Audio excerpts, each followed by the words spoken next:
Okie dokie. Hello, everybody. Welcome to the new episode of the Joshua Farr podcast. Thank you very much for tuning in. I hope everyone's having a good week.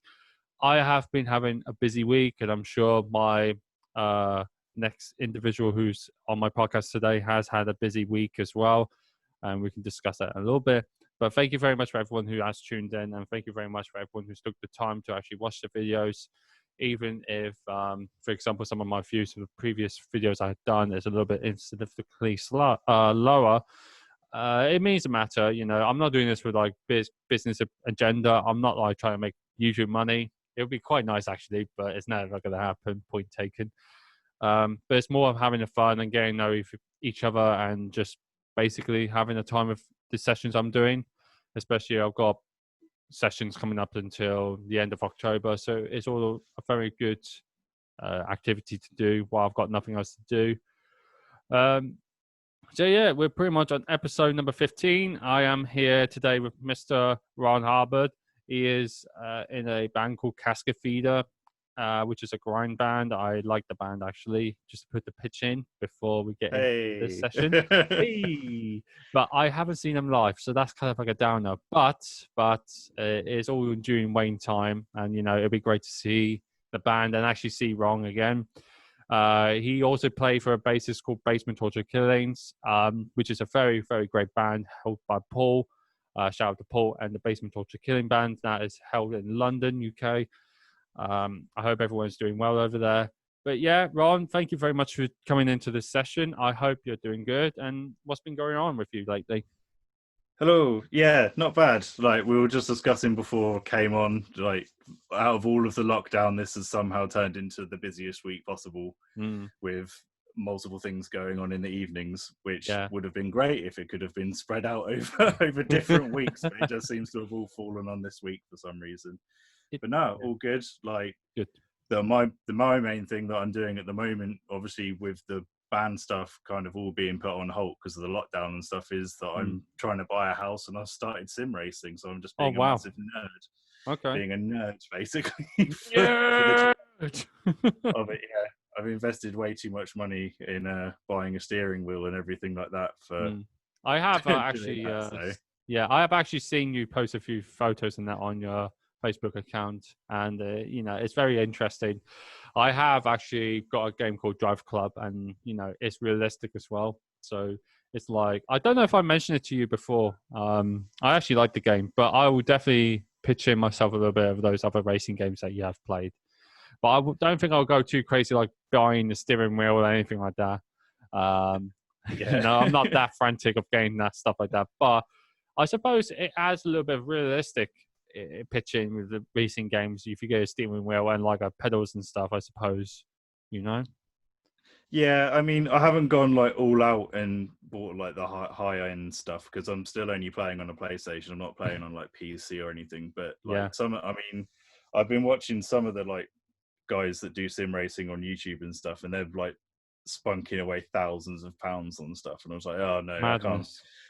I can't spend that much money on it. So, but I mean, it means that my PlayStation's getting used because for a very long time I wasn't really using it at all. So it's good to use it for something at least. So yeah, no, it's enjoyable. I haven't grown tired of it yet, so it's tiding me by. Yeah, it's tiding me by until like gigging and stuff starts like picking up again and everything, because I mean it's a distraction rather than me kind of twiddling my thumbs and being like, oh, it'd be good to gig over and over again. Oh yeah, no, I do agree.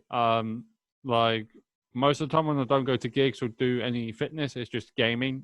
I still do it to this day. I do a lot of gaming more than anything.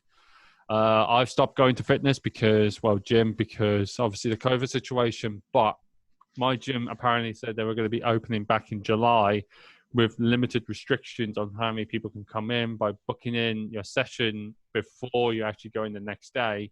So it's kind of like a hands tied scenario, like a first come first serve base, and I'm like, I can't deal with that crap. I agree that and support the business of what they're trying to do because it's a social distance reasons, and you're not trying to do a massive gathering situation if anything does happen. But I think in the long run, for people like myself that want to be more concerned with my health or like majority of us do, we would just try and avoid much of our socializing life before anything gets any worse to make things better again. I think in the long term, like next year, I'm planning to go back to the gym, but I don't think it'll be the same gym. It might be the different gym, but it depends on the situation. Like I spoke to you before this interview, that it depends on what happens in my life. Like people who do not know, I'm trying to move out and I'm trying to get a different job, well, or get transferred. I won't go into details of it, but it needs to have a change and needs to be refreshing now, because I'm getting to the age of, getting miserable nearly every day. I'm like, oh, I hate this, I hate that. Like most of us folks would do that, get all miserable and grumpy and everything, hating our lives and hating our jobs. But it is what it is. Especially for like some of us that are low class pay workers, and we're not getting good money out of it, unfortunately. But I mean, the payment's good, but it's more of looking after yourself and more of looking after your health. But add on the topic with the COVID situation, hopefully everyone's staying safe. Hopefully everyone is sticking to the procedures.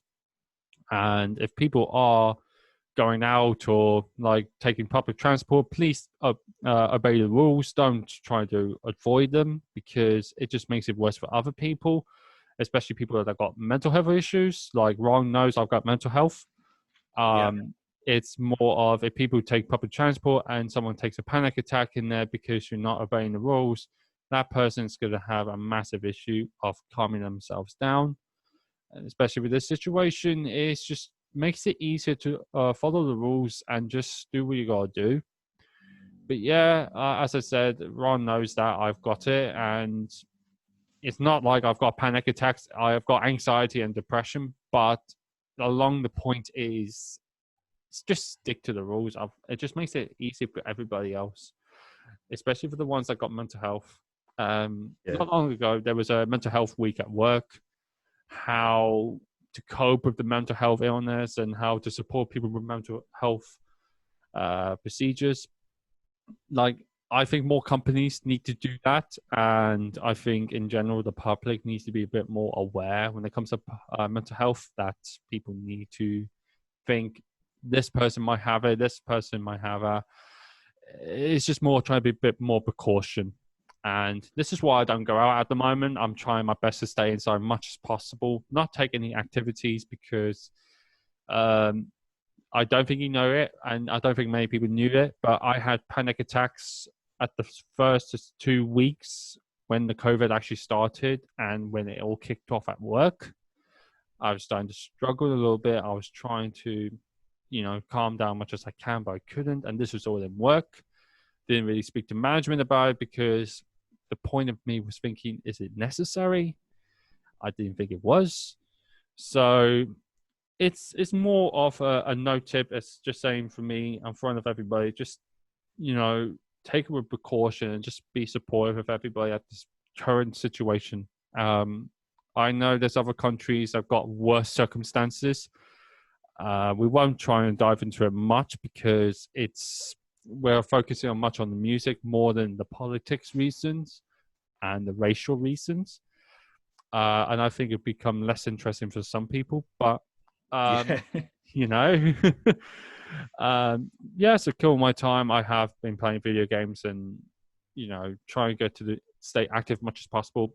I mentioned to you just a little briefly that I've just purchased a bike a month ago. I'm still waiting for my bike to be fixed and to actually, set up and actually to be collected.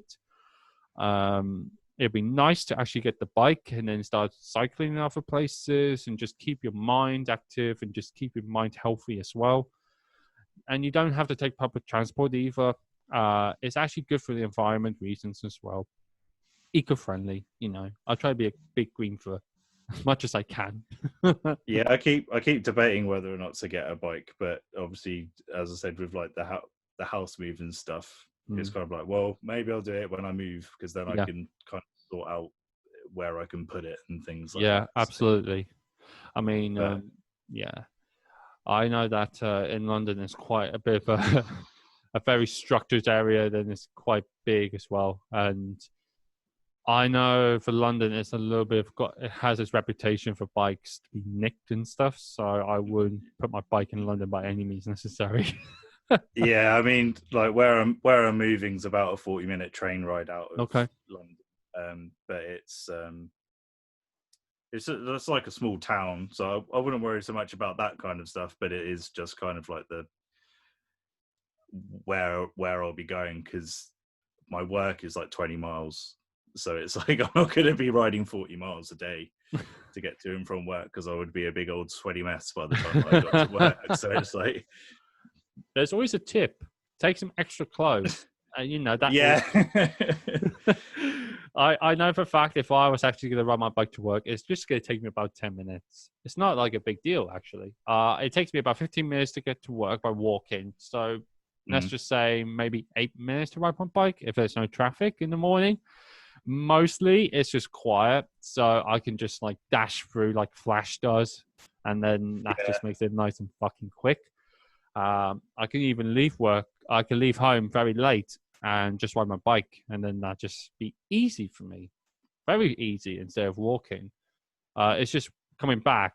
It's just probably gonna be a questionable thinking where should I go, because traffic is going to happen in the school hours, and weekends are just like full of traffic as well because of people trying to get home about about 3 p.m. But I finish about 1 or 2 o'clock in the afternoon, depending on the day.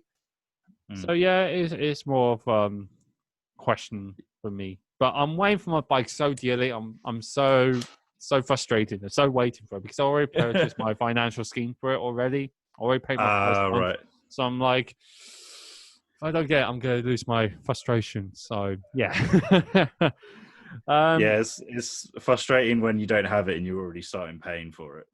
It's ridiculous. But on the plus side, I've got my gaming capture card, still waiting for it to be delivered, and going to start streaming soon with some gaming and on Twitch.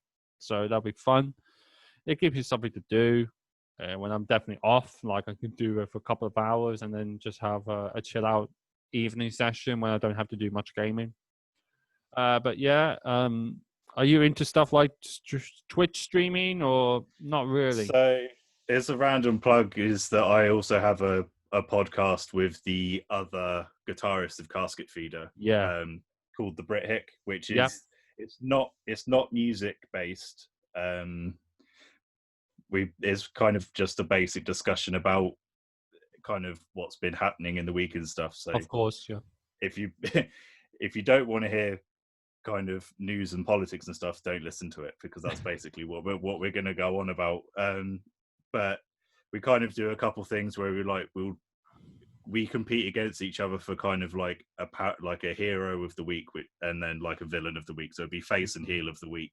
Yeah. And then we'll do something where it's like someone's done something stupid as well. And then we kind of talk about things that we did like growing up. So we're both of a similar age. I'm 31. He's 28, 29. Can't remember. That's really bad. Sorry, Connor. You should know that. Yeah. But kind of things in high school. So like Grebo fashion, like through the new metal days and like MSN Messenger and things like that. The old days. Jackass and things.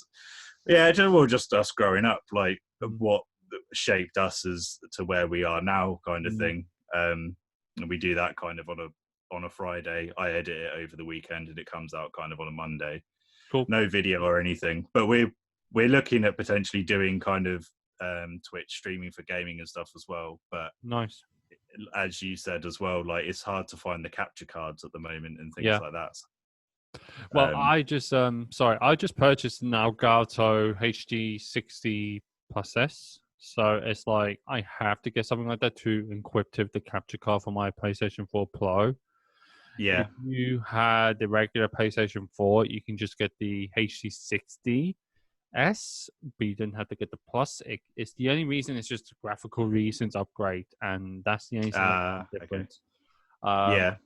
But I had to purchase mine from Amazon, and that was literally the one best place to actually get it for a good price, because other places like it's just going to be a little bit expensive. But sometimes some of the shops are still shut until next week-ish, or maybe the end of next week. Apparently, they're supposed to be back on the 16th, so that's back on a Tuesday. Yeah. Whether that's accurate or not, I don't know. It's always changing.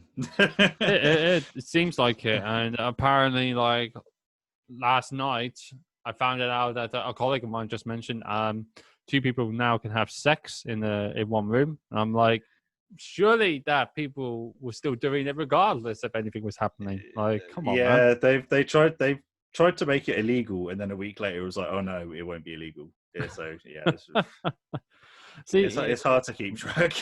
It's pointless. I think this is ridiculous. But yeah, I think we're going to have to move into a little bit of politics because this whole structure of COVID is a little bit precarious, and I think it's too quick for us to get back to normal. I don't know how you feel about it, because for me, it's just a bit too much. It's a bit too quick. Yes, we are kind of like trying to deal this wave, but I still predict there's going to be a second wave sometime at the end of this year. And what's probably going to happen is they're going to try to take it piece by piece, trying to remove all the restrictions and just try and be like, we've done a great job, so let's get rid of everything. And then one mistake or maybe a couple of more mistakes in the 1 week, for example, it just blows big proportions, and then it's just going to get worse. No, I probably agree. Like, I mean, subconsciously, I've kind of written off 2020 in regards to playing shows. Absolutely. Whether or not it in the winter time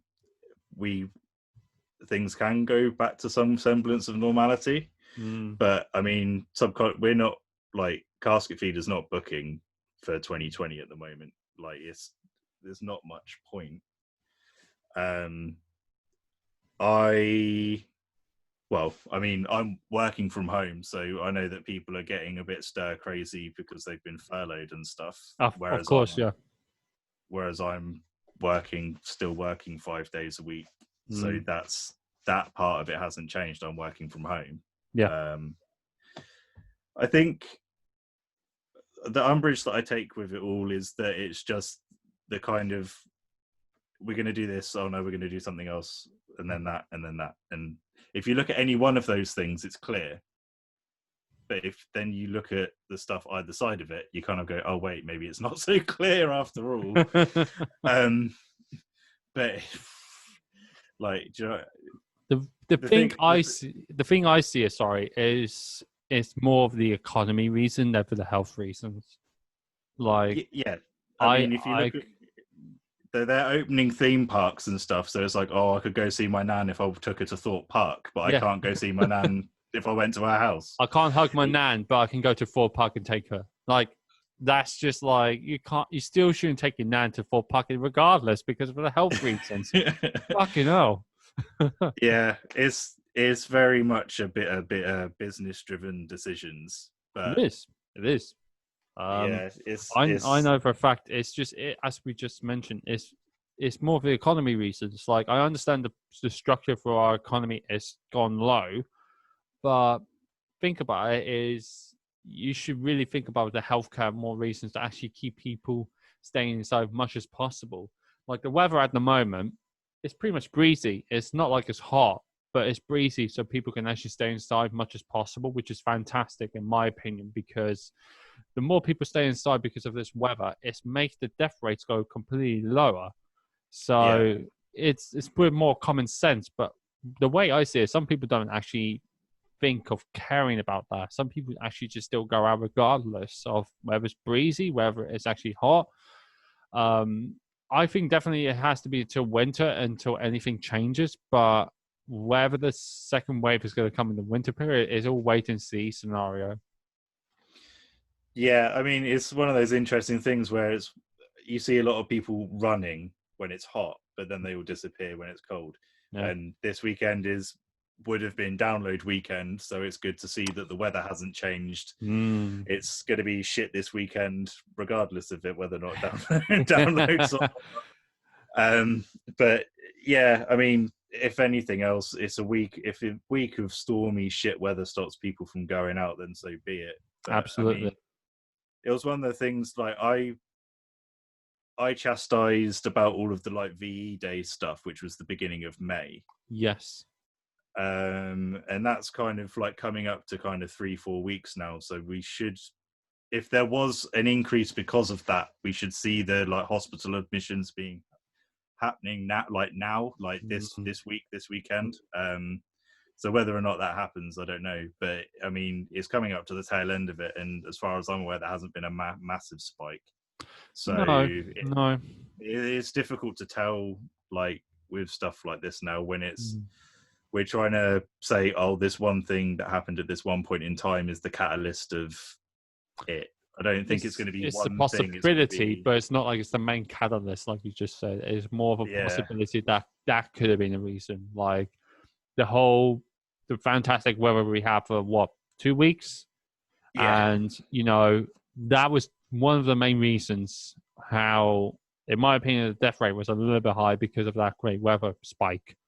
And obviously, a little bit of the death spike actually went up compared to now people actually stay inside. Like, I don't hear much people going out. It's more of I can hear the birds crowing and singing and everything than people going out. But that's because I live outside of town centre. And if I went down to town centre now, majority of people would probably be going back home.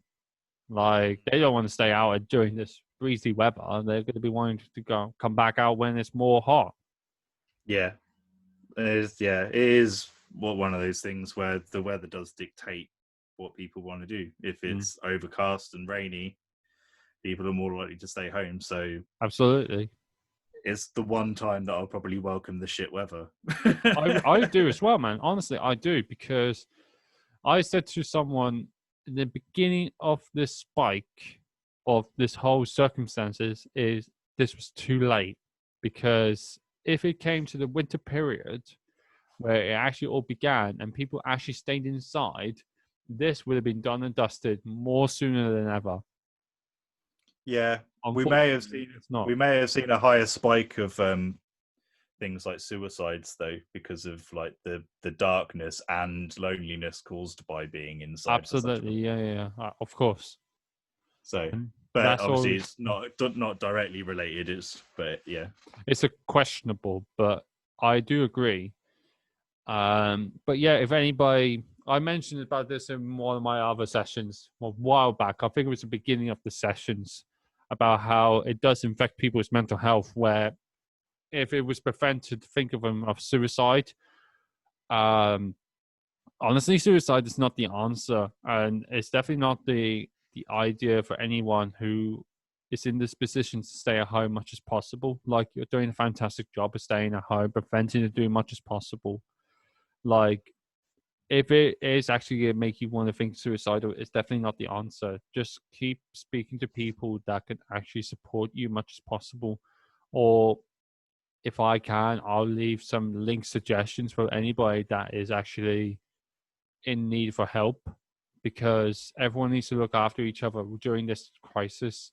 And this is the way of a human life. Like, we should be supporting each other, not actually ruin other people's lives. And basically ruin this humanity, because the way this is going, the virus is us.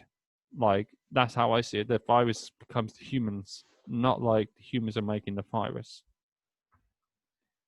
But yeah, so I think we will change the topic, because obviously that was that was pretty much the dark deed. Yeah. But let's talk a bit of music. And let's talk about your background a little bit as well. Not like it's anything bad, but yes, you are a bassist, and you've been playing basses for Basement Torture Killings for a couple of years. I'm no longer, but yes. Yeah. He was a previous bassist, and obviously they announced a different bassist, but we'll touch on that a bit later. Yeah.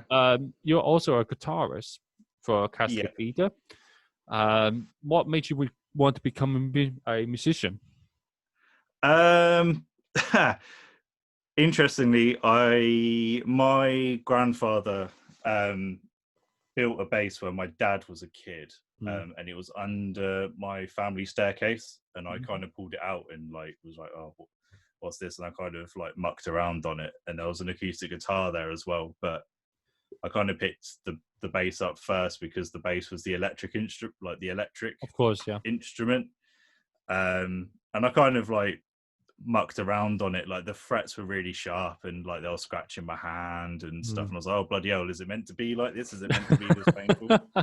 And then I got like one Christmas, I got like a kind of 20-watt amp and a cheap kind of OEM brand P bass that I played, and it was probably like 2-3 years before I got to a point where I could actually like play. And in that time, I'd gone from listening to kind of Deep Purple and ZZ Top and kind of more punky stuff. And by that point, where I was kind of finishing secondary school, I was listening to like Dimmu Borgir and Cannibal Corpse and stuff like that. And then, so I joined my first band when I was 16, kind of like out of secondary school in college. So I was quite late on like playing shows and stuff.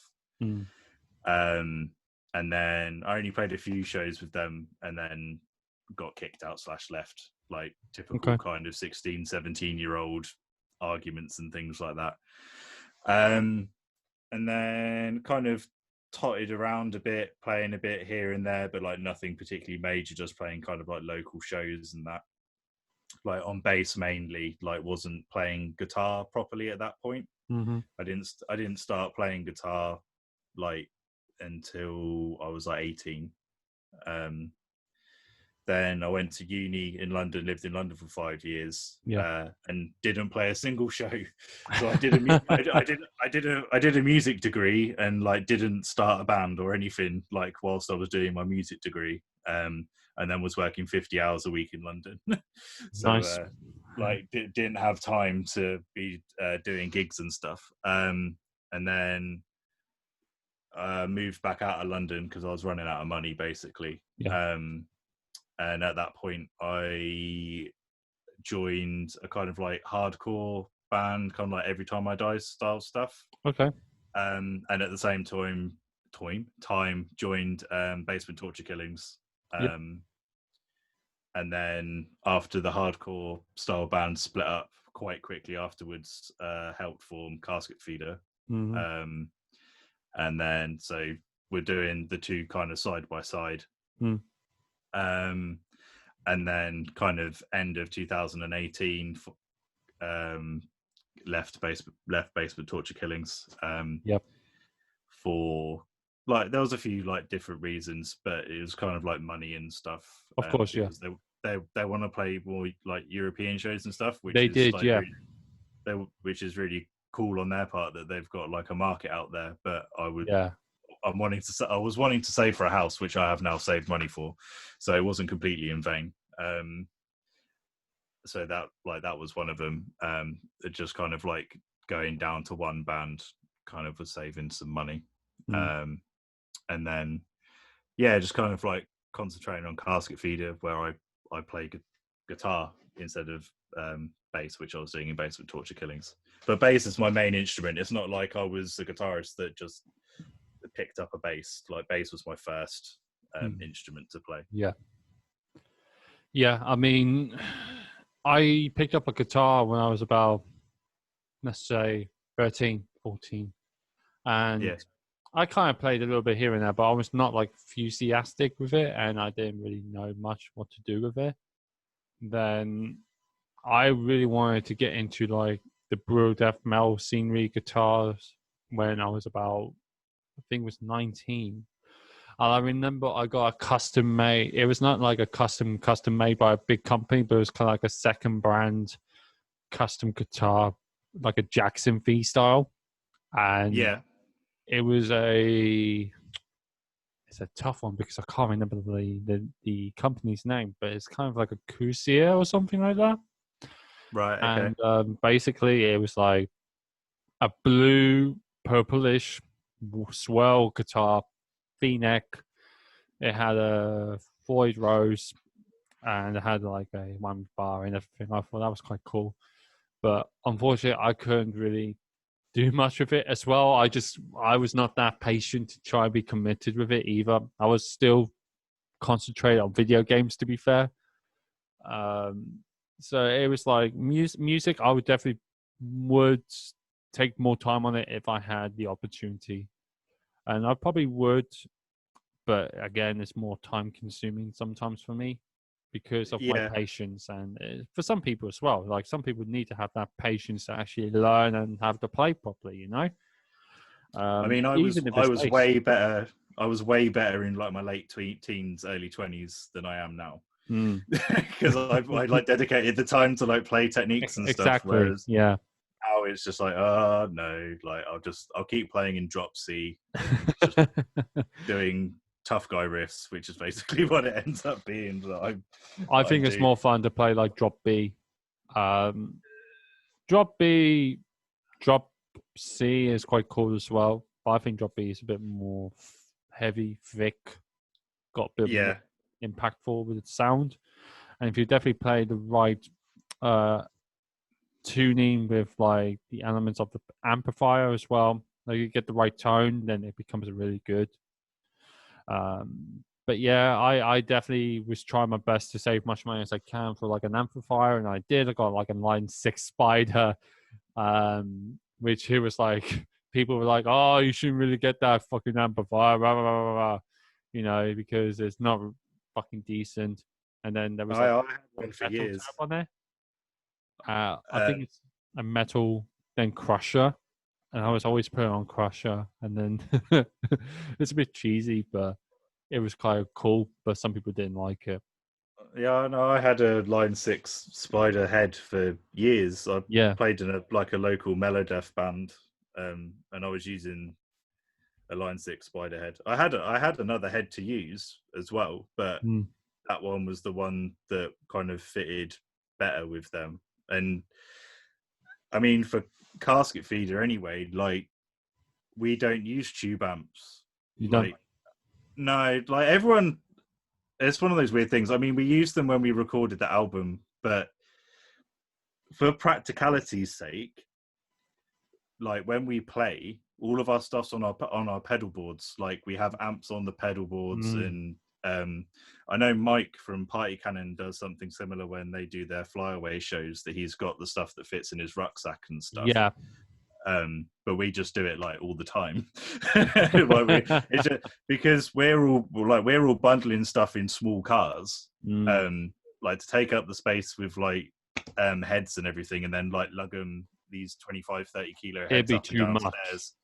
It's a bit of a pain in the ass. I do understand, and as well, like for Casketfeeder, because it's based all around that HM2 Swedish sound, where you have to have the pedal. Yeah. Maybe less so more recently with us, but definitely early on it was just pure buzzsaw. There wasn't much point. It was like, oh, I've got this really nice like Engel or Marshall or Messer head that costs $2,000. I'm gonna whack this 70-pound Boss pedal in front of it, and then the tone just sounds the same regardless of whatever the fucking head is. There we go. So it's like, oh well, fuck it. Like, I might as well just have everything on the pedal board. That's it, yeah. So, and I've been watching some of the videos from like Ola, not Ola Lagard, and England. That's it. I mean, my pronunciation Swedish is not fucking great. Sorry, Ola, if you're watching this, I love you really. And you're a very great guitarist, definitely. But Chris was like, "Oh, you shouldn't fucking listen to this. It's all bullshit." And I'm like, "Well, just because you're a bassist, you know, you can't say that."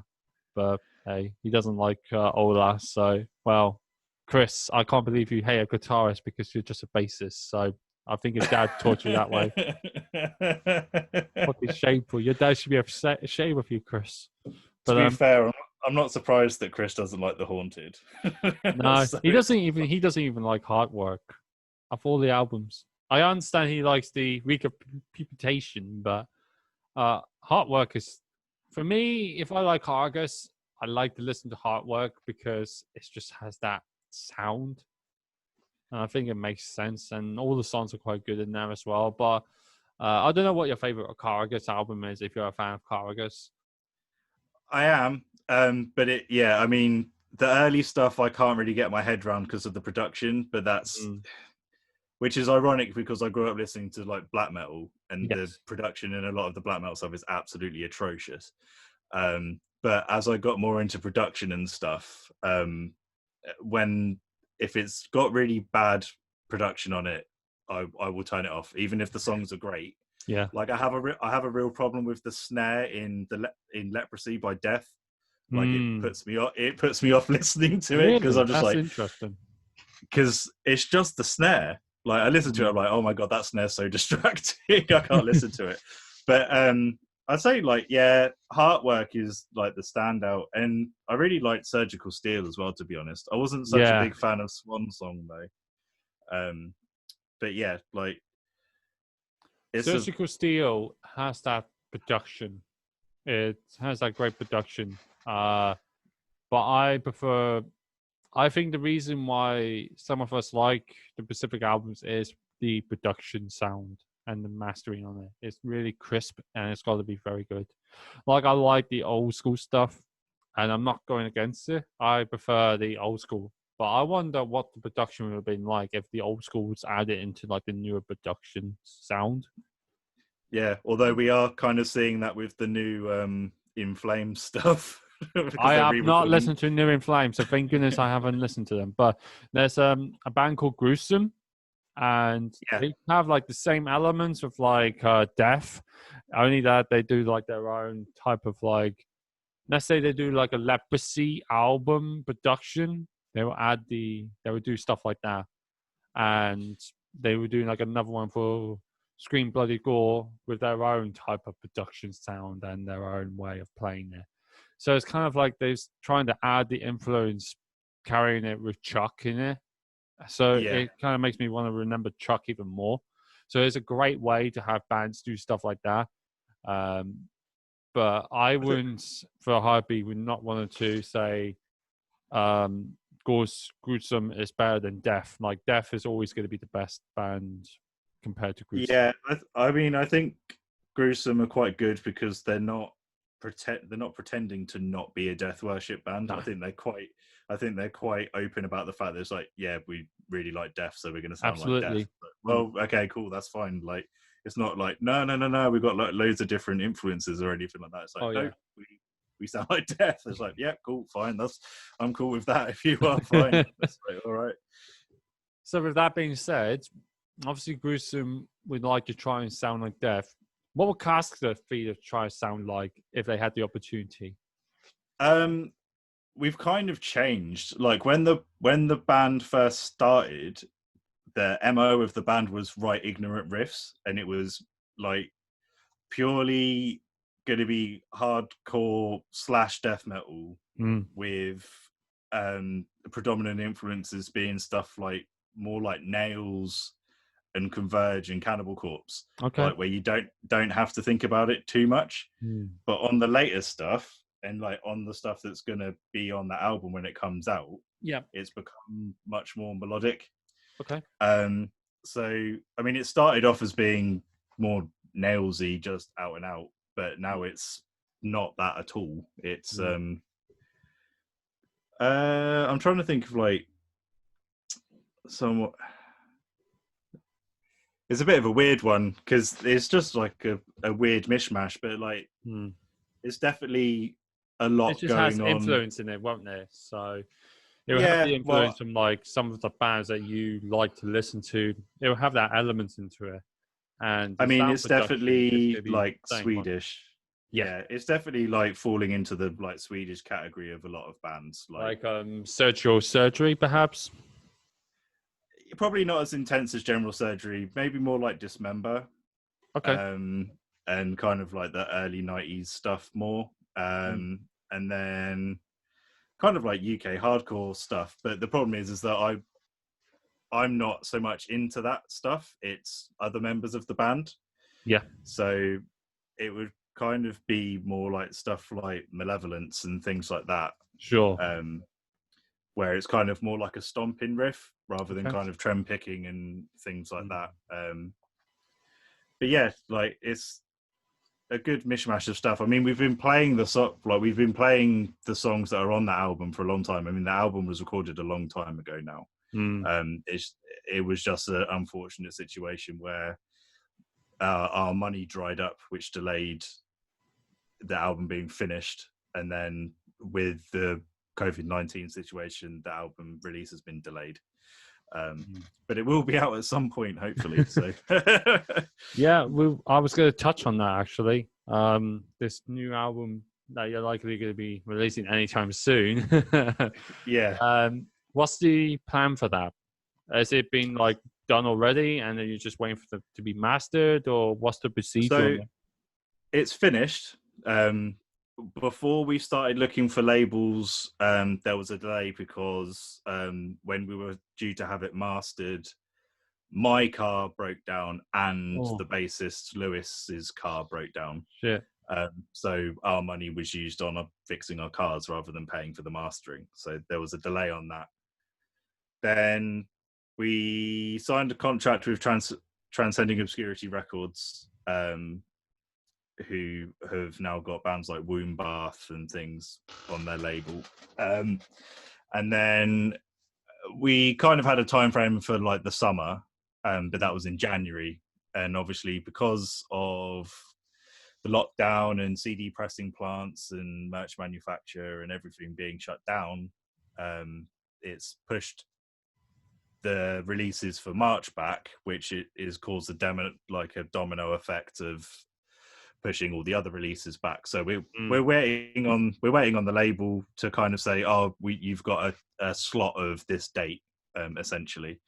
But it's not no great shakes for us really, because we haven't had the opportunity to do new promo photos or videos or anything. Yeah, because we photo shoots booked for the week of when the lockdown started. So It's like, okay, we can't do them now. And our last photo shoot was like 3 or 4 years ago. Wow. Like when the band first started, like we haven't had another one since. We've just used the same 2-3 photos over and over again.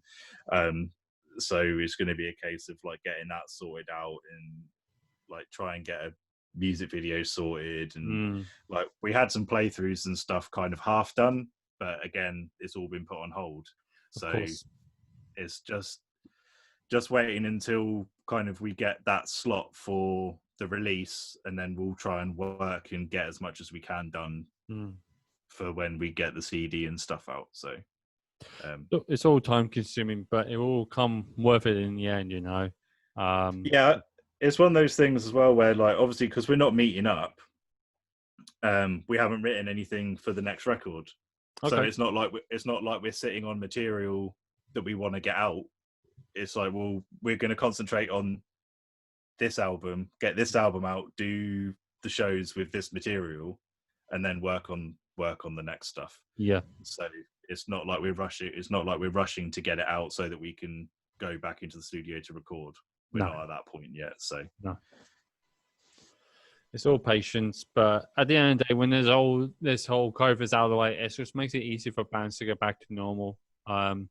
But I know with this podcast, it's all about the music industry. It's all about how the bands do suffer a little bit with the income because, like, say, for example, bands are not going to be able to go to shows because they're not making money, especially trying to make new music. And if they do want to make new music, it's like this whole situation. Can't go to the studio to make the new music. You can't get like a producer to get the new sounding working or the mastering to be done because don't have the money for that either. No new merchandises either because you're not making any profit out of it either.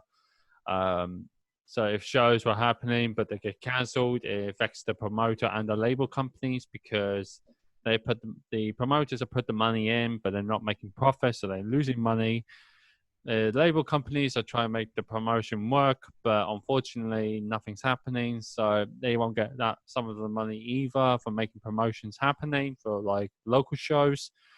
The industry for me is starting to cripple, and I don't know what your opinion is when it comes to the music industry. I think in general, when it comes to underground scenery, like I try to cover much as possible with this podcast, is the first thing is the underground scenery doesn't get much attention for like the general population or for any like big hit label companies like Nuclear Blast or anything like that. You have to be like a huge hit for population and the fan base to even get signed for companies like that. And for music industry, it's a tough situation because you have to be a big band to even get recognition. And with this podcast, I tried my best to make sure people get the recognition as they deserve, and to make sure not just like musicians I speak to, but for bands in general that people have not heard of, that you can get one new fan coming in because they listen to this podcast, for example. So there's like an idea where I obviously do the hard work by supporting bands as much as possible, go see them as much as possible when it comes to shows. But obviously with this whole thing that's happening, I had to make a solution instead of just buying merch. I thought maybe this would be a great idea to cover band members, to actually speak to them and have a session about what's been going on and how it's affecting them.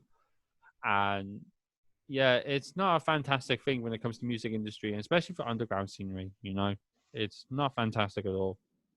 Yeah, like, I mean, what you're doing is great, though. Like, to take it to one side is that it kind of lifts the curtain a bit, because sometimes you only, even if you're in the scene and you're going to gigs and stuff, you only speak to people at gigs about gigs, yes, and stuff, and you never take them kind of out of that situation. So, like, I remember, I can't remember what gig it was, but I spoke to Mark from Crepitation, yes, basically about Warhammer for like 35-40 minutes, and I was like, okay, this is really refreshing, because I'm not talking to someone about music at a gig, because normally it's just like, oh yeah, so how's your band coming along, how's XYZ coming along, and everything like that. So it was kind of good to like talk about other stuff. But obviously when you're not at a gig, or no one has been at a gig, Casketfeeder hasn't played a gig at all in 2020. Like, our first gigs were in March when it got cancelled. So it's like, well, I'm already itching to get back. Like, after doing all of those gigs starting with Basement Torture Killings, when did I trying to remember when I started playing gigs with them? It was like 2014, I think it was 2015. Yeah, 2014. I think it was 2014. I would say 2013, but I think that's a little bit too far back. Yeah, I was still did have a lineup living in change London at that time as well. So, funnily enough, my first 3 practices were with the original BTK, so with Bertrand and Faceless Killer. Yeah, that's it. Yeah. My first couple jams were with them, and then they left. So Yeah. I was like, oh, okay. But yeah, no. So I started jamming with them at like right at either the tail end of 2013 or beginning of 2014, and then I gigged when they got the other guys in. So it was like late 2014. Yeah, I think it was probably around 2014, but I think I remember. I think it was Mammoth Fest. Yes, I was going to mention that was probably the first time I saw you playing live on bass. Was I think that was my second gig with them. I think. Yeah, like second actual show with them. Yeah, yeah, because that was pre. I had ended up with 2 outfits, so my first like 3 shows. I wasn't quite sure what wasn't quite sure if I wanted to go down the Doctor route, which I ended up going down, or kind of like a slightly different route. Sure. Which was kind of like what the new bassist Brother Kane is doing, but he's doing it in I was thinking like a kind of Jim Jones style thing, but he's doing a kind of like a Henry Kane, like Poltergeist vibe almost, which is very cool. It's like more visually appealing than what I had for what I was going to potentially do for the religious leader style of things. So yeah, I had the black mask, no glasses, and a waistcoat. Yeah, for those like first 3 shows, and then I remember that. quite quickly. I saw some photos come back, and I was like, it doesn't look different enough. If that makes sense. Yeah, it wasn't right. So you had to change it to make it So I a bit changed more it. appealing for you. Yeah, so it didn't stand out enough almost from what the other guys had done previously. Yes. So yeah, I changed it into kind of more of a stereotypical, almost like a comic book style character doctor. Yeah. Which I think worked better. I was kind of going for like a Doctor Strange, but the DC Doctor Strange That's it. Yeah. from Batman, mixed with like Doctor Strange love style stuff. Yeah, that's about it. Was my main kind of things that I was going for with it, and it was good because it was easier to put on than the other costume. So it was just like, I'm just gonna put on these. Like, it was literally just like trousers. I used to have shoes that I'd put on, so I'd have different shoes, and the jacket and the mask and stuff. So, but yeah, it was out of everyone's get-ups, mine was the easiest to put on, which is why I got tasked with turning on the intro sample and then running back to like finish off putting all my stuff on. But yeah, the get-up side of stuff is something that I don't miss because the rush was like awful. It would have been, yeah. But it's a weird one because I used to dress up for bands like quite a lot. Like one of my first bands was like a black metal band that had all the fucking corpse paint and shit on it. Oh, for fuck's sake! But we're talking black metal, so why am I complaining? Yeah, I mean, God, that was when was nightmare. It? 2005, 2006 time. Oh, Jesus Christ! So, and I only did that for a couple shows, and then I played in like another band where it was like all kind of like get up and stuff. It was like a symphonic rock band, but that was the band that I got paid the most in because we played comic book conventions and they had loads of money to spend. So I got paid more. They have money for everything. Yeah, I got paid more playing comic book conventions than I did playing bloody proper shows. Probably a good thing to try and do maybe in the next time. Yeah. But it's, I mean, good that you can cover your expenses and stuff, but weird because it's all seated. So it's like, I mean, it's a really weird thing to play a convention compared to a gig. Like, it's not the same vibe at all. Like, it's really different. Not sure I would do it again, even with like the kind of money involved doing it. I definitely prefer kind of like having people stood like facing the stage rather than it kind of being all dotted around and stuff. Feels a bit weird. Yeah. What's your opinion about this? I mentioned about this to other sessions that there's likely to be a safety and measurement procedure if the gigs do happen this year, which I'm agreeing with you that I don't think it should happen this year. But let's say if it does, people need to stay in 2 meters apart from everybody else, which apparently yesterday's news that the government is still going to stick to 2 meter policy for everything, even if it's for supermarkets, if it's going to the doctors, if it's going to the vets. I'm sure it's likely going to be for pubs and for music events if they stick to those procedures. So people have to stay in 2 meter box in their own box. You know, they can't gather with other people. They can't stage dive. They can't go crazy in the pit. They can't do any of the crazy shit to draw energy from the shows. Is it really going to be a massive turn off for the big atmospheres that bands really need to crave on? Because I definitely think it will. And I think people need to wait until things go back to normal because this is not going to work out by any means. No, I 100% agree. Like, I probably wouldn't be willing to play a show that had social distancing rules in place. I don't think I would enjoy attending a show that had that. How they're going to enforce it, I have no idea. But also, independent venues that are close to me have posted up because there's like a calculator to work out how many people you can have with the social distancing rules. Yeah, it's going to be significantly low. in my opinion. It's such a small amount. Like we're talking. So the closest kind of big venue to me is the Crawford Arms, which is in North Milton Keynes. Okay. It's in a town called Wolverton, but it's like basically Milton Keynes. Yeah. They are if I remember off the top of my head, they're either 300 and 330 capacity venue, which is separate to the pub. And the pub has its own area, right? Sure. I think in the entire venue and pub, they can only have, and I think it's still less than 100 people. Yeah. It's just, and that includes staff and the band. It's not. You're thinking it's not about at least 75 people in general. Yeah.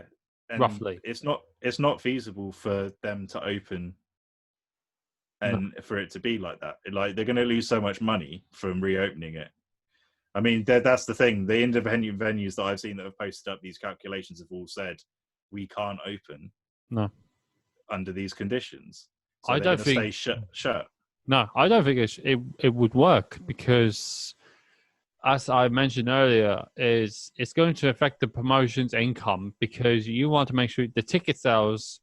Well, ticket sales are likely to go skyrocket if you're going to go and have less capacity, like the Black Heart, for example, minus the staff and minus the bands. You're looking at about at least 50 people, and it'll be less. Yeah, even less than that. But if the sales go like to see, I don't know, Suffocation to play, you're going to likely have to pay £40.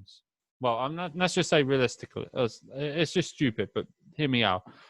That's going to have to try and cover much as possible for the bands to be paid and for the local promotion to be paid as well with a profit, because the promotion does not want to make a loss, especially with big bands or small bands. They're going to be suffering if this whole economic for the music industry suffers big time, because there's not many fans going into shows to make the ticket sales go and make it as a hit and then go for profit if they can actually make it a sold out event. So it's a very, very big worry for promoters to try and make a show happen, whether it's in Manchester, whether it's in London, whether it's in Bristol, whether it's in Glasgow, in Scotland. It doesn't matter. It's still a worry that they should not, by any means, they should not make any shows happen until next year, sometime next year, to make it happen, because there's no safety procedure to say, oh yeah, they could be able to do this next year. There's no announcement yet. Like, there's no announcement to say the music industry is going to be fine in such and such. Like, no one's mentioned about this. No one has really mentioned about how, not even the government is even saying that the promotion for, like, people who put shows on, even for, like, the O2 London area in, where is it? In Pacific area. You know, go up. The O2, Greenwich. Yeah, it's basically Greenwich. Yeah, that's it. It's a big, big venue. And you cannot make a sale and a profit for that big size venue either. That's going to be a big, massive crisis to make that even happen. So that's why it should not happen by any means, you know? No, I mean, one of the venues in kind of my local area, a different one, was basically saying that they worked it out, like, on a thing saying this is how much we normally charge when it's this amount of people. We have this amount of people, and it was working out at like £145 a ticket. It was just ridiculous. They were like, "Yeah, we're not open." They were like, "Yeah, we're not opening because we can't. You can't charge that much, and if they open, they're going to be rupturing money." So yeah, no, I agree, and I think a lot of places are of a similar mindset. Is that until you can make that profit loss work out in the favor and you're not charging people stupid money, I think a lot of places are going to stay shut. Like, I'm not seeing any kind of reconfirmation of shows really until like 2021.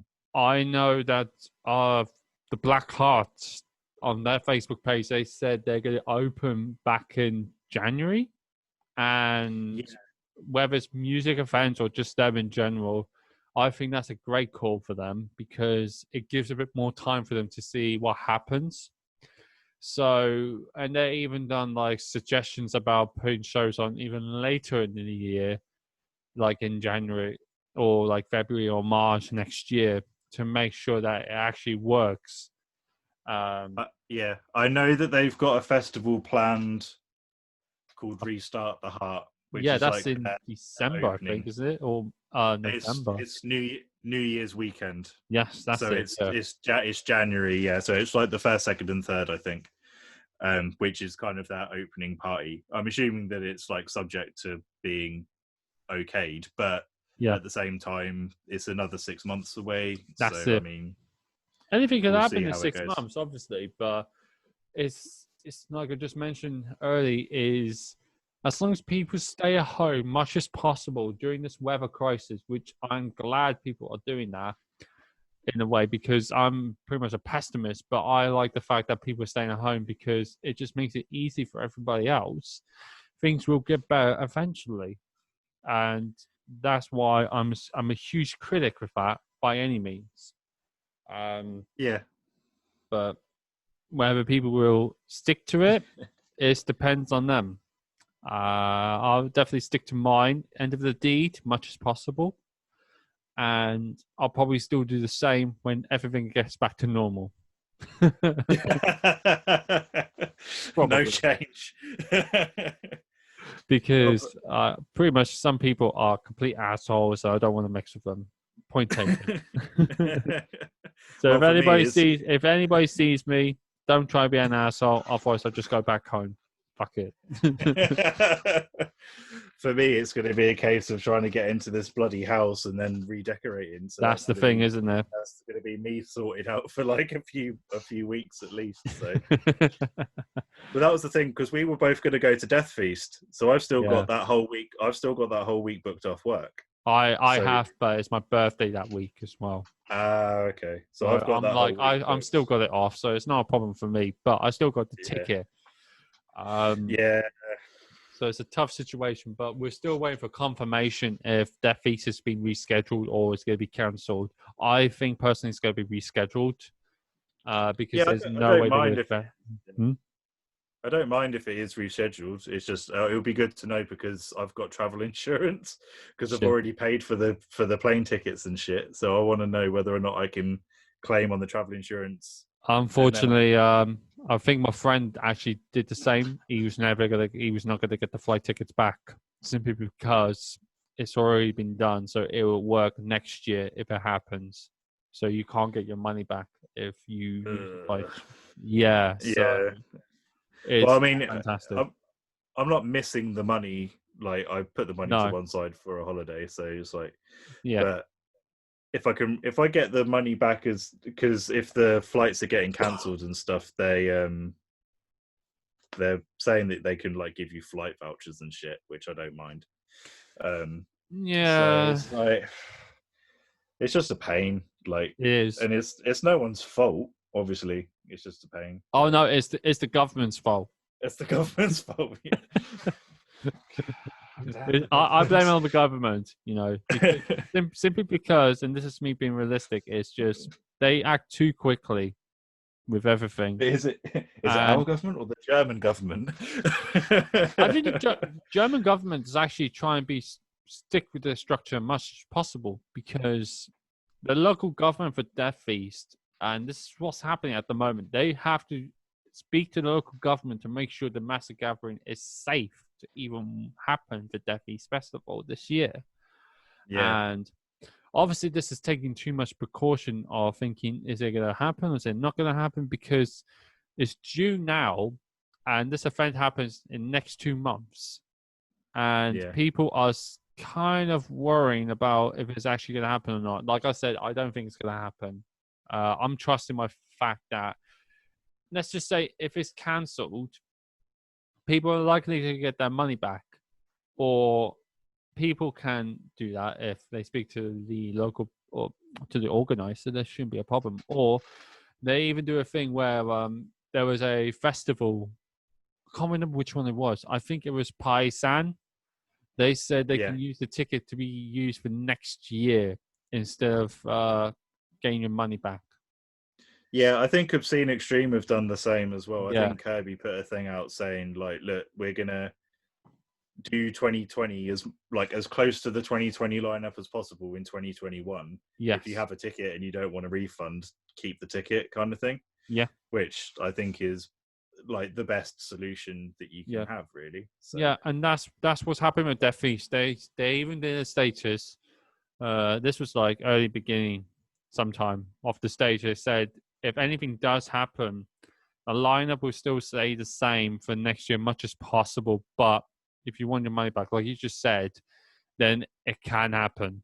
So at least on the fence side, is they are sticking to looking after people much as possible and not screwing people over in a good way. Yeah. And I'm glad that some companies are actually doing that much as possible than some people and some companies where they're ripping people off and, be like, oh, we can't do that. Fuck it.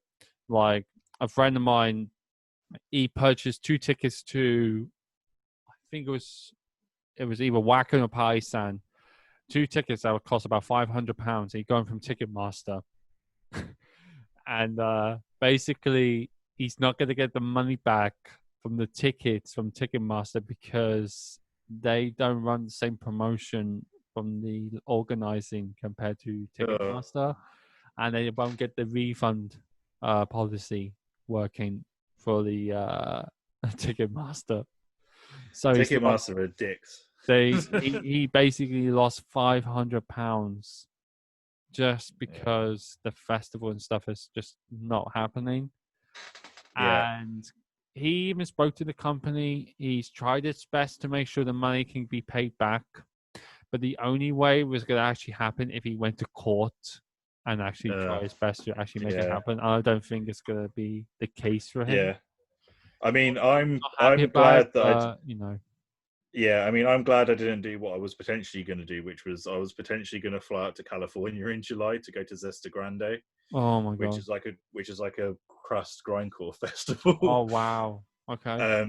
And like I didn't because money, like, and as I said before, like house and stuff, like all the money's going towards that.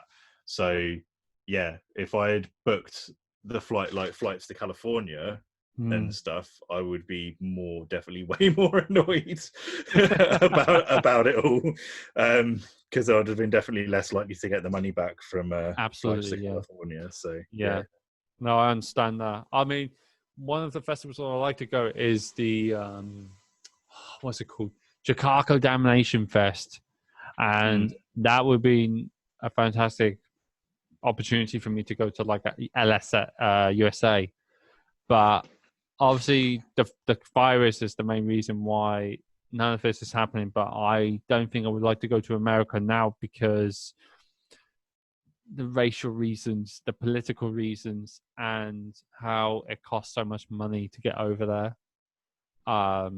It would just cost like a fucking life insurance to actually make it happen. Yeah, I mean, I can consider myself very lucky that I have friends that live in America through various things. When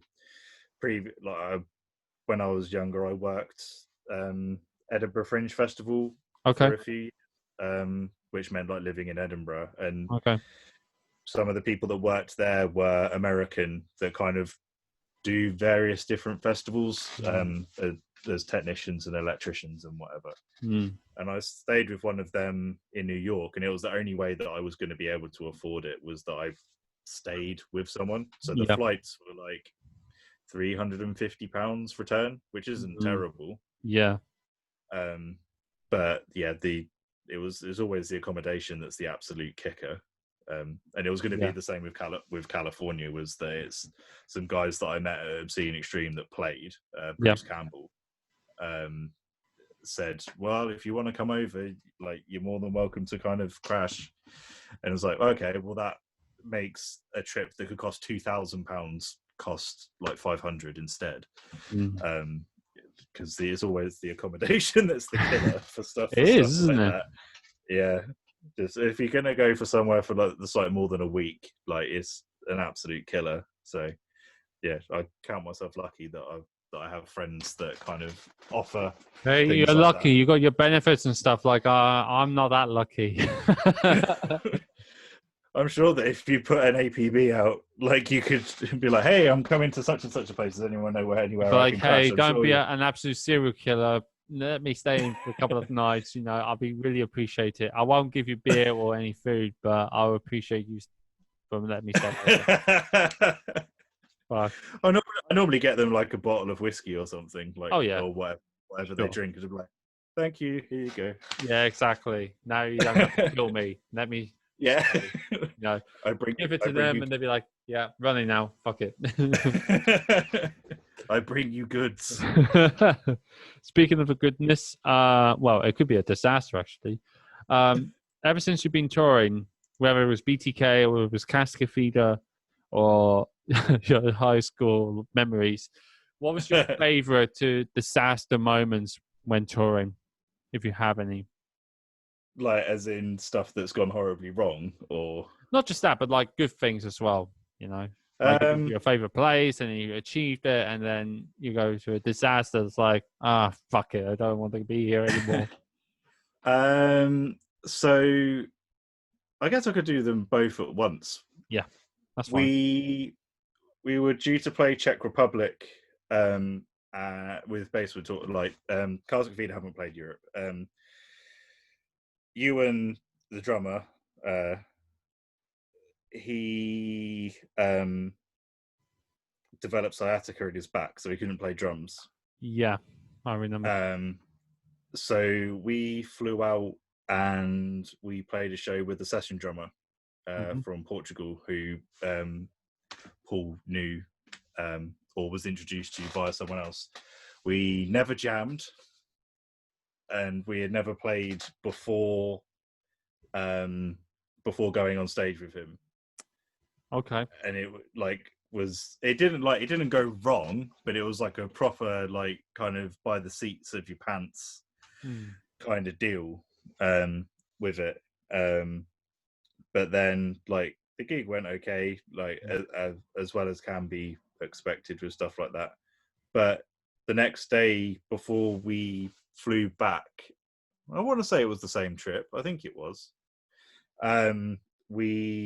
We stayed over in Vienna for one night, and like Vienna was amazing. Like, we didn't play a show there or anything, but kind of just looked around. And it's the only place that I've been to like that, where I've kind of been there for one day, and then I've ended up going back to spend the weekend there. Sure. Because I wanted to. But there's been like a few other things where, like,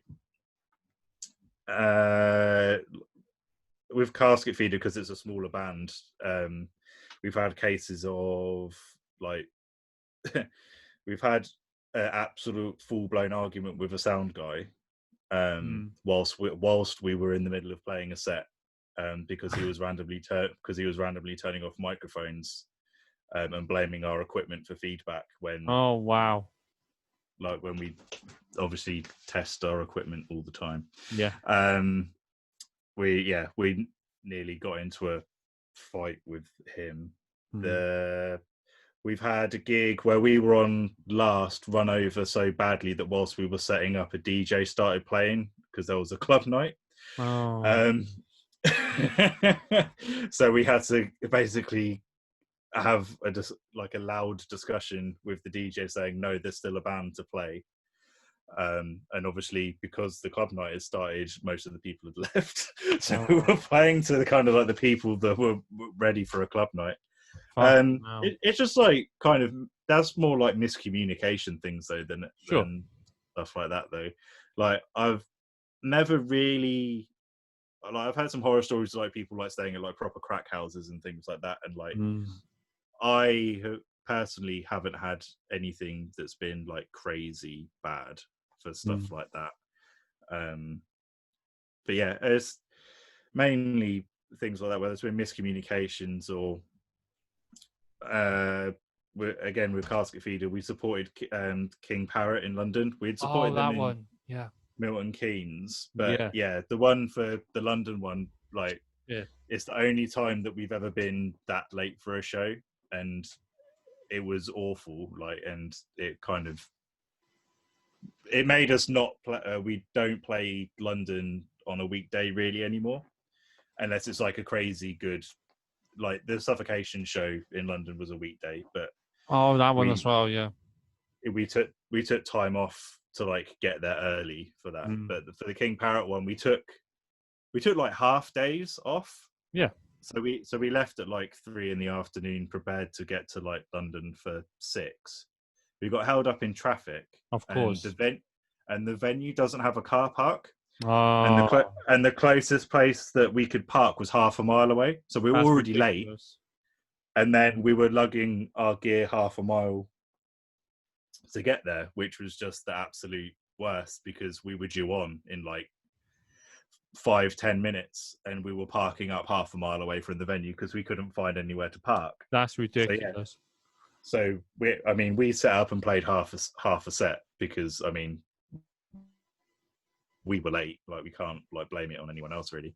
But the stress of it was that was a disaster. Absolutely. But yeah, we haven't had anything like being held at knife point for our merch money or anything like that stuff that like I've heard before. And like, I've never even had like a touch wood, I've never had a tour bus breakdown or a van breakdown. Even when we like missioned it to Obscene Extreme, because we didn't fly, we drove from London to Trutnov. I remember. We didn't it didn't break down or anything, and hopefully it won't it won't happen in the future. So it's always a disaster when some bands have like bad situations when it comes to lateness, or have equipment issues, or just basically get mugged off as well. That can happen like to any band, and it's unfortunate when it does happen because it costs a lot of money to replace those items again, and like insurance as well goes skyrocket if anything breaks down. Not like in a bad way, but like broken mirrors and stuff like that can cost a lot of money as well. Like for equipment stuff, like Casketfeeder drummer he had a hi-hat clutch nabbed, but it's not like massive. Like, they're annoying because they're small and they cost like 50-60 quid. I have had my pedal board amp. There's some weird thing where, and I don't know why it happens to me, because both me and Connor, the other guitarist, had the same amps, but I always ended up with a cab that had a 4 ohm input on it, and that was the only input that worked, and it made my amp blow up all the time, where it would just be like da-da-da, da-da-da-da, da-da-da, and it would just like cut out because it was overloading the amplifier. And the first time that it happened, I didn't know what was happening, and I was just getting really annoyed. And then it happened a couple more times, and I was like, okay, that's actually a problem. But we've invested in different amps now, so there's not so much of a problem. On the Teeth Grinder tour, I had a guitar that got snapped in half. But like, it's not the end of the world. No. Like, I got it fixed. It's why I buy cheap guitars. Like, if that was like a blooming mayonnaise or something, if that was a new one, then that'd be bullshit. Yeah, I'd be so pissed about it. But because like I play like kind of 200-300 pound guitars that I bought secondhand that I've modified. Like, I'm not that sentimental about it, and I'm lucky that I know someone who fixes guitars like properly, like, so I'm lucky in that fact. So it cost me 100 quid to get fixed, but it's not that bad for a break that was like, if you've got the body of the guitar and the neck here, it was broken like here, like it wasn't at the top, it was like right at the bottom. And we don't know exactly how it happened. It could have happened in the van, or the gig the night before was really rowdy and like there wasn't anywhere to put the equipment, so it was kind of like dotted around the room. So it could have been that someone fell into it, or possible. We got it out the next day, and it was like a banana. But it's not really something that you can get too annoyed. I was obviously annoyed about it at the time, but then you have to step back and think, well, is there anything that you can change about the situation? And not at really. that point in time, No. the answer's no. Like, was I going to throw the guitar away? I did think about it, but then I took it to who I get my guitar set up by, and I was like, nah, that's fixable. So I was like, cool. So he fixed it. Cost me £100, but it's fixed and it plays like it. You can't see it. You can't see that it was broken. So as long as it's been fixed, then that's fine. It saves a bit of money than getting like another second-hand guitar in that way, you know. Yeah, I mean, Connor, the other guitarist, when we released Scalps, he was playing guitars with Floyd Roses. Like, I don't play Floyd Rose guitars because I find them a pain in the ass. Yeah. And I don't do dive bombs. I'm like more of a rhythm guitarist than that. Yeah. But he was doing lead stuff and he did dive bombs. But he went through a phase of like breaking a string like every other show. Oh, man. It's only because of the Floyd, like he switched from Floyd Roses and went back to kind of hardtail style guitars. Hasn't broken a string since. So what a coincidence. Like, oh, well, yeah, it's just stop trying to be Trey Azagoth or Dimebag and just like fucking. What he could just do, just gonna go wah-wah pedal and then that's it. Yeah, just whammy pedal it. I mean, weirdly, the number one person in like UK bands that I've seen use, there's two people that use whammy pedals really, really well. I really suck at them. Like, I can't use them properly at all. Jake from Body Harvest. Yeah. And Judd from Leached. Oh, really? Yeah, so I haven't seen them because they've now got two guitarists, but when it was one guitarist, he had a whammy pedal that he would use in like different sections.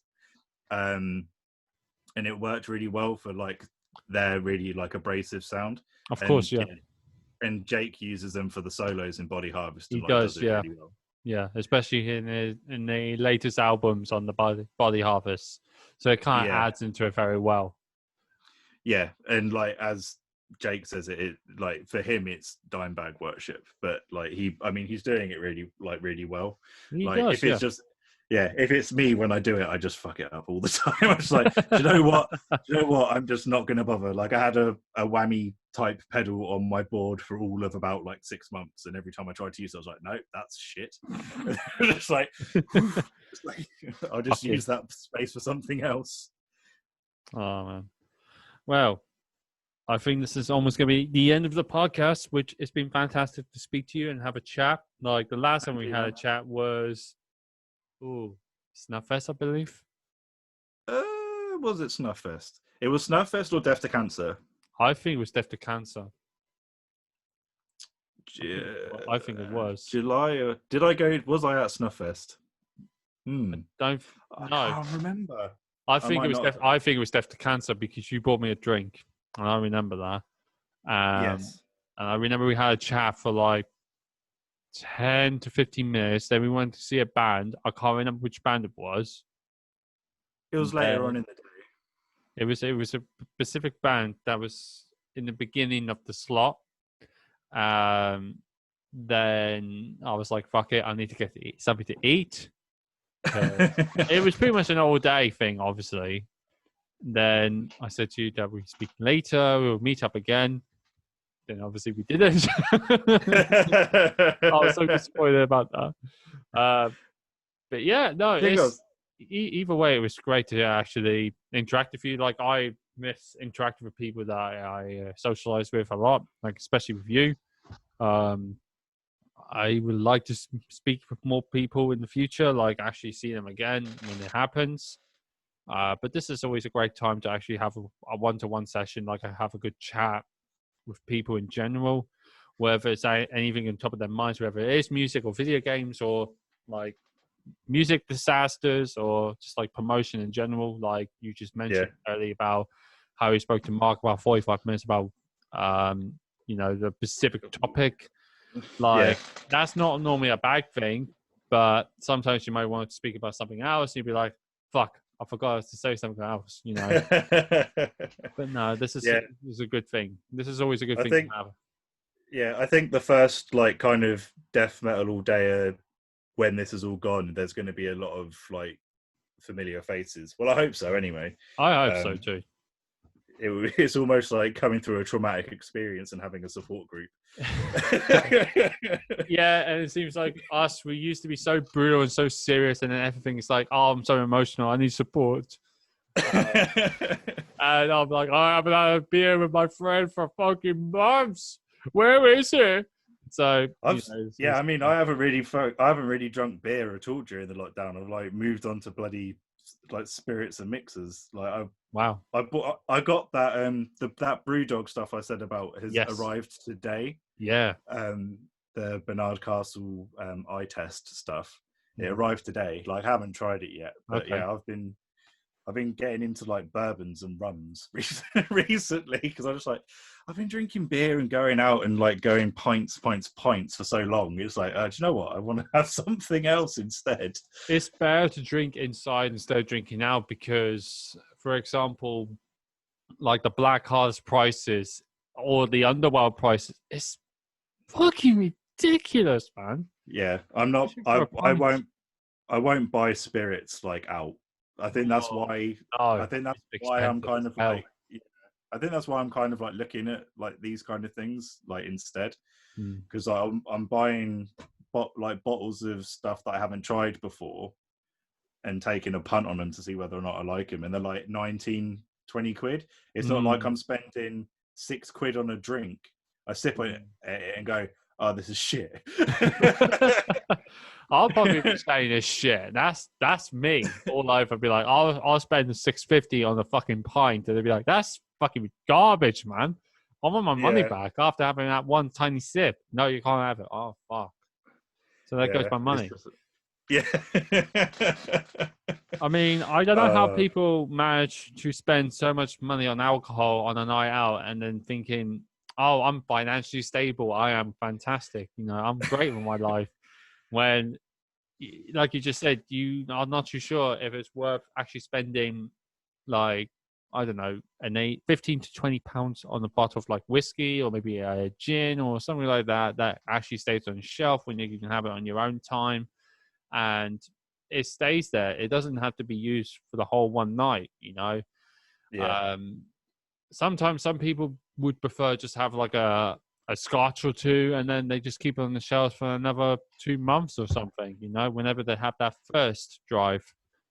I know at the beginning of the podcast, I would start drinking IPA craft beers, but then I've just lost interest in it. And it will probably come to a time when I'll probably have an interest in drinking it again.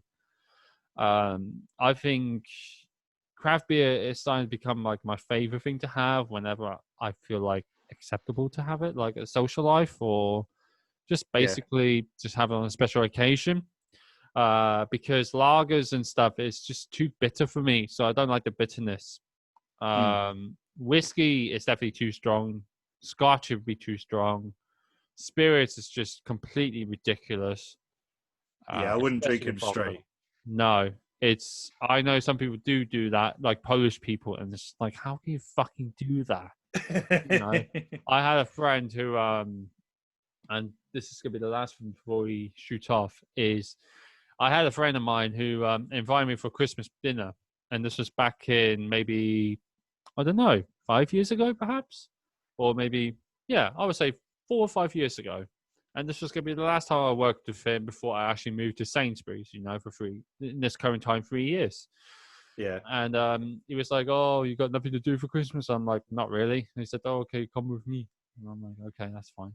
So the dinner was good. You know, I would not complain, but he would give me like one of the straight up vodka shots and just have it on the glass. I'm like, are you crazy? This is how you spend your Christmas? Just straight up vodka all the time.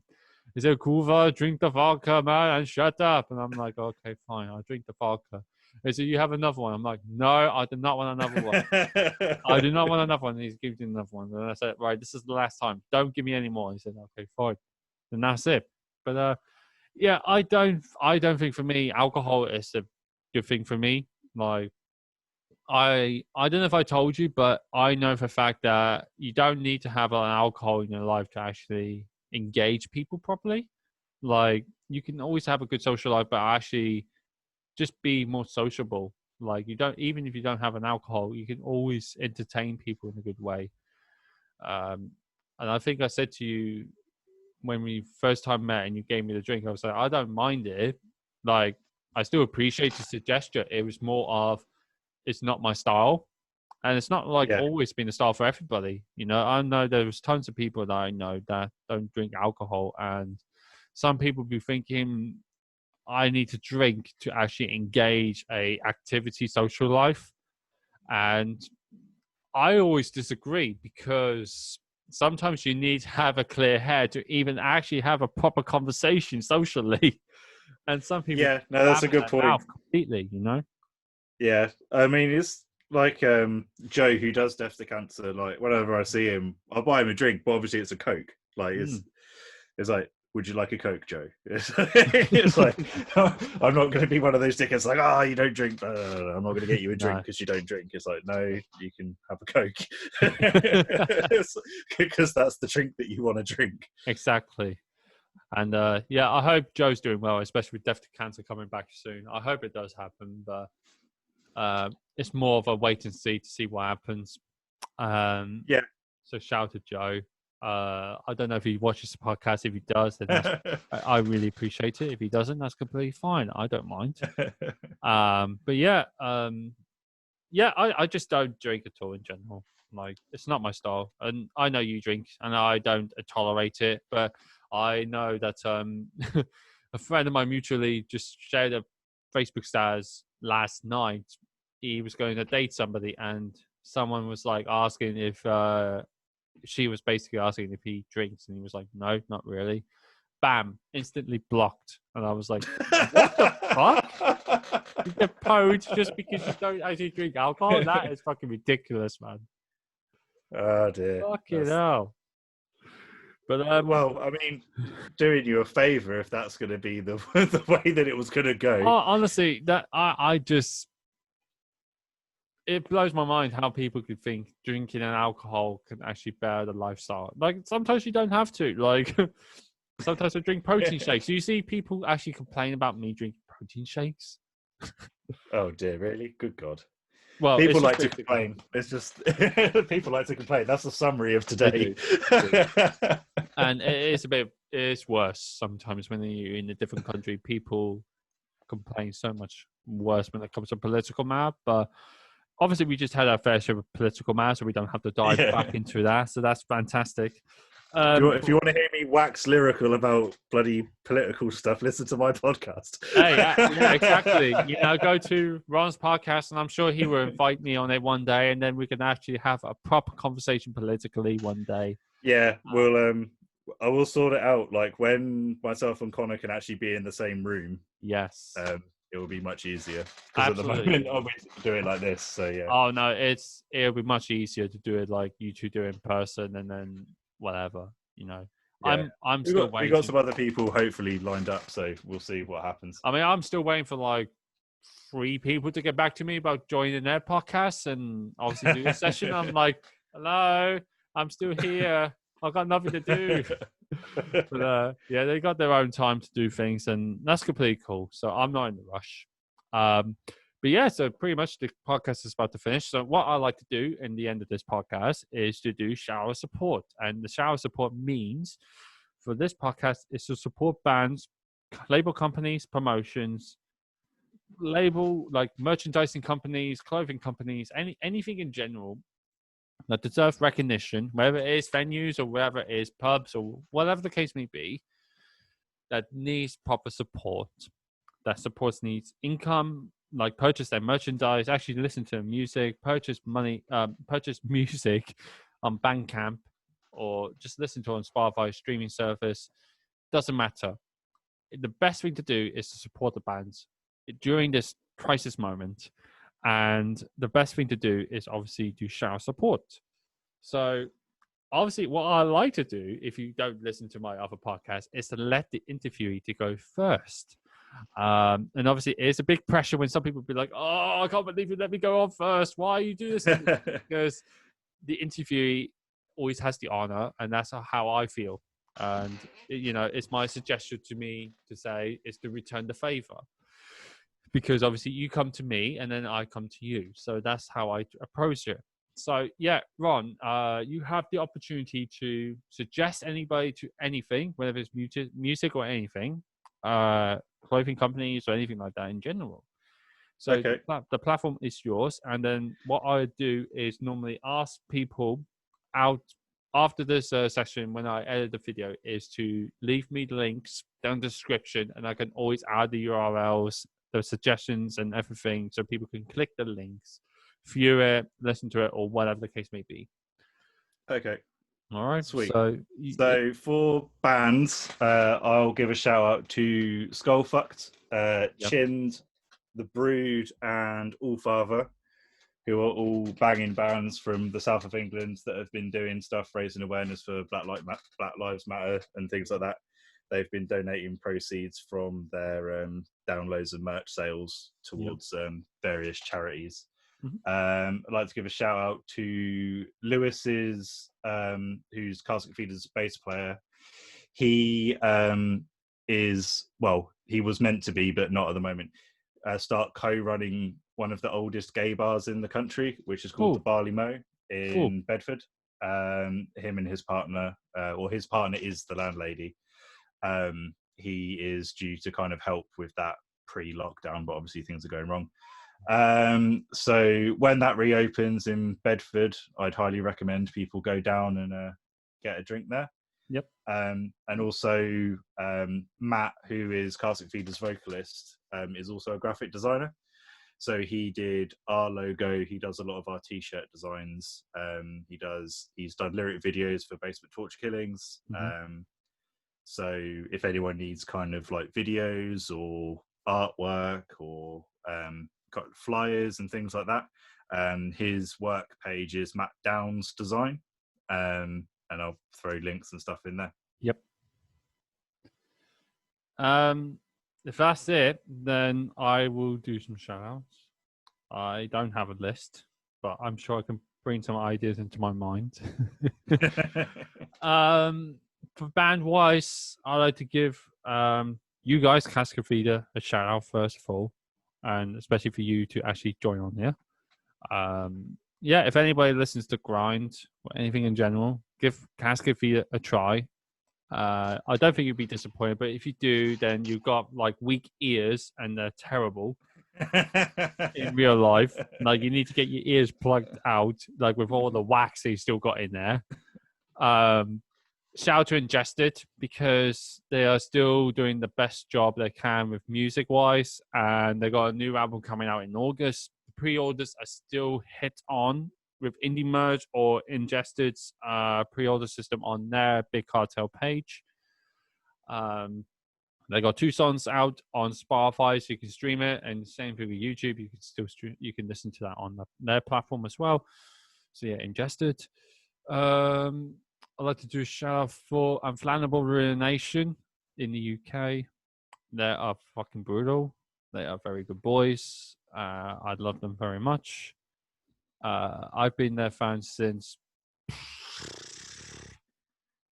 years. 2013. I would say 2013 probably. It's fucking a long time. But they do very good job. They do very good work with their music, and especially how brutal they are. Basement Torture Killings is one of them as well. Paul, obviously, who is the guitarist and the other side of the vocalist position, along with Millie Rose. Paul does fantastic work in that band.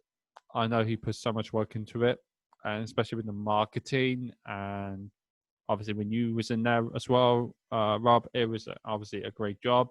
That Basement Torture Killings is still happening.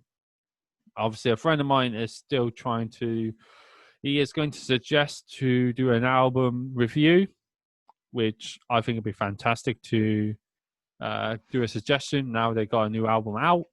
I definitely recommend listening to the album that Basement Torture Killings just released. It's really good.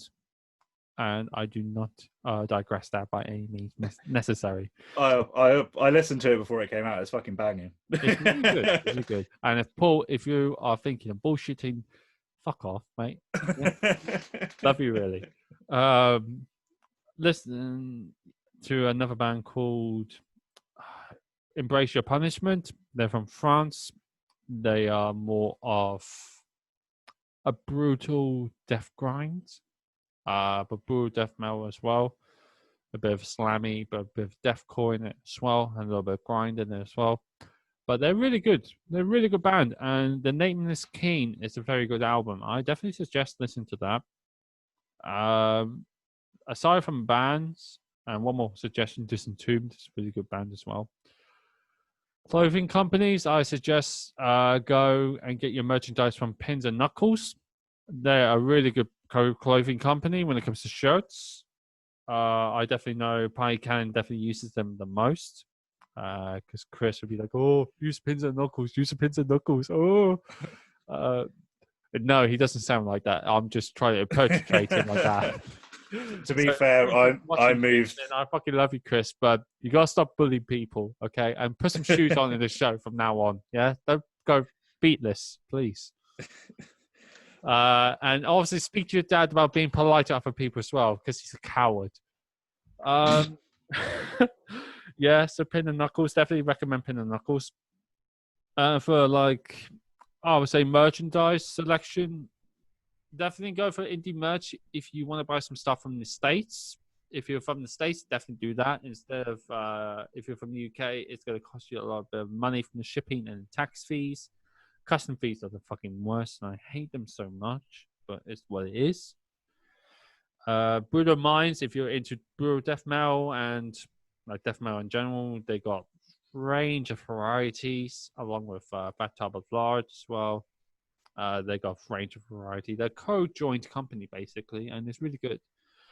But pretty much one more suggestion is Fox and Harps as well, because they do normally a Thursday sections when I'm normally asleep, and I hate Matt McKenzie for doing that, because it normally happens about 1 o'clock in the morning in UK region time, but it's about 8 or 7 o'clock in the afternoon Canadian time. So yes, shout out to Fox and Harps, and they do a Thursday section plan in the group page on Facebook. If you like craft beer or like beer in general, and if you've got Facebook, drop a comment section on the search bar, Fox and Harps Thursday band group, and yeah, just request yourself to join in, and you'll be accepted. It's that easy. So other than that, I'd like to say thank you very much to Ron for joining in. I really appreciate it, and it's been really nice to actually have a catch-up chat, because it's been pretty much overdue. I know both of us have been busy, but I like to try and keep in touch with people many as possible during this situation, or even like in general, because you never know what happens with people in general, because there could be one thing after another, and people need a pickup, people need support, people need to actually have a chat. I know I do a lot, but no one's reaching up to me. But honestly, it's really great to catch up with you, man. It's really nice. After this whole thing gets out of the way, hopefully we do meet up once again, whether it's in London, whether it's in Bristol. I would definitely be up to see you again, whether it's in the concert or just like in general. I don't really care. I'm sure a concert is more preferable, because then we can socialize more often in the concert area than in general. But yeah, other than that, I really appreciate you coming in here, and I really appreciate people staying tuned with the videos I'm putting up. We have one more session left coming in on Saturday. And then on Saturday, I'll reveal the lineup for next week. It's going to be a big one next week. I can't wait for that one. Other than that, if you've got anything else to say, we will close this podcast session tonight. Not much. Just thanks everyone for tuning in, and you're doing a great job, man. Thank you very much for having me. I really appreciate that, Dan. Other than that, thank you very much, everyone.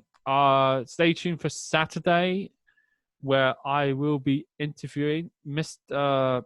Travis LeBerg and Andy. I can't pronounce his last name. Sorry, Andy. On Splattered. It will be a very good one, because it's a 2-in-1 podcast session, like I did last time with Pie Cannon. And then we move on to next week. Honestly, it's going to be a good one. So yes, thank you very much, and stay tuned for Saturday. All right, peace out. Cheers, guys. Thank you. Bye bye.